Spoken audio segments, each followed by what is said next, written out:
ಹಾಗಾಗಿ ಅವರು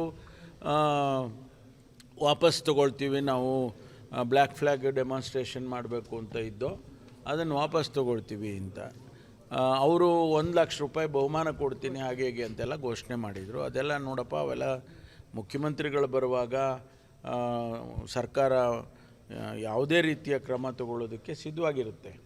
ಅದಕ್ಕೆ ಅವಕ್ಕೆಲ್ಲ ಅವಕಾಶ ಕೊಡಬೇಡಿ ಹಾಗೆ ಅಂತೇಳಿ ಹೇಳಿದ್ದೇನೆ. ಅದಕ್ಕೆ ಒಪ್ಕೊಂಡಿದ್ದಾರೆ. ಮೊನ್ನೆ ಕೃಷ್ಣಪ್ಪನವ್ರಿಗೂ ಮಾತಾಡಿದೆ, MT ಕೃಷ್ಣಪ್ಪನವ್ರಿಗೆ, ಸುರೇಶ್ ಗೌಡ್ರಿಗೂ ಮಾತಾಡಿದ್ದೇನೆ. ಆದ್ದರಿಂದ ಅವರು ವಾಪಸ್ ತಗೊಳ್ತೀವಿ ಅಂತ ನನಗೆ ಇಲ್ಲಿ ಹೇಳಿ ಹೋಗಿದ್ದಾರೆ.